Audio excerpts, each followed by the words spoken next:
Across Australia, you're listening to The Wire with me, Siobhan Hunt. Australia will play host to the resumption of peace talks on the ongoing conflict between the government of the Philippines and the left progressive movement of the National Democratic Front. The National Council of Churches in Australia, peace groups and academics will hold peace forums in the coming week to play a mediator role. Spokesperson for the event, Peter Murphy, says Australians need to know its government recently committed another $123 million of military assistance to the Philippines government, now under attack for its gross human rights violations. The Philippines has recently held presidential elections, putting the son of former People Power President Corazon Aquino in power. Peter Murphy says despite the new president, the armed conflict will continue as military abuse has continued unabated.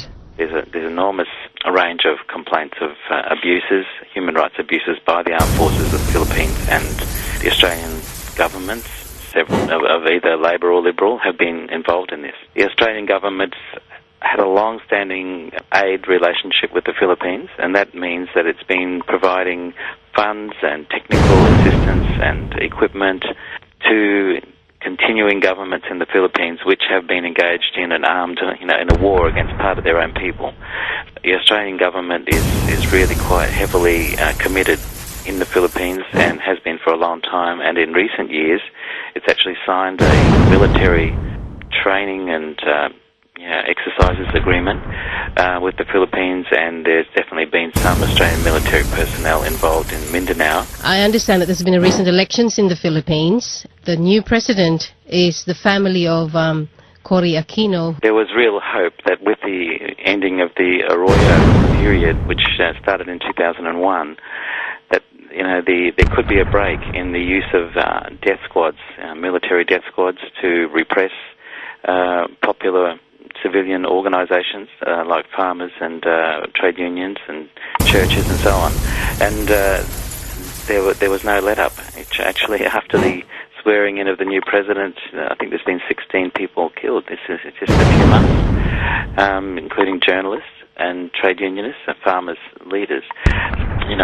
It's a deep problem. It's not a matter of a change of a face at the top making all the difference. This current president, Aquino, has said that the counterinsurgency program that was due to finish on July 1 this year will be extended to January 1, 2011. That partly explains perhaps the killing of civilian political players has continued.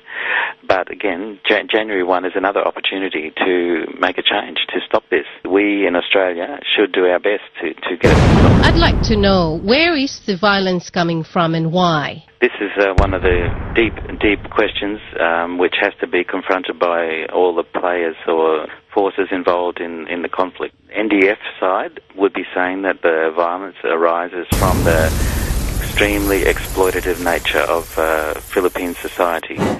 That is that the peasantry especially have very little access to land, their lives are extremely poor, and they're subjected to arbitrary violence by political forces associated with landlords and big capitalists.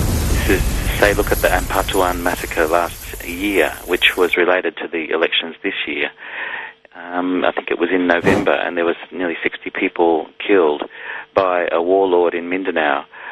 They weren't communists that he killed, they were just other people like him, really, who were going to contest the election against his family. If the Australian government or organisations here in Australia are brokering or becoming mediators to peace talks in the Philippines, would it not attract problems for Australia? I don't see that it would cause problems for Australia at all if we were seen to be actually helping resolve a long-running crisis in part of Southeast Asia. This would only be enhancing the view of Australia. Why is it that it's Norway which is sponsoring these talks? Norway's on the other side of the world. The reason is that the Norwegian and most of the Scandinavian governments have a high value placed on resolving conflict. Peter Murphy, Secretary of Philippine-Australia Union Links, speaking to The Wire's Anna Marie Reyes.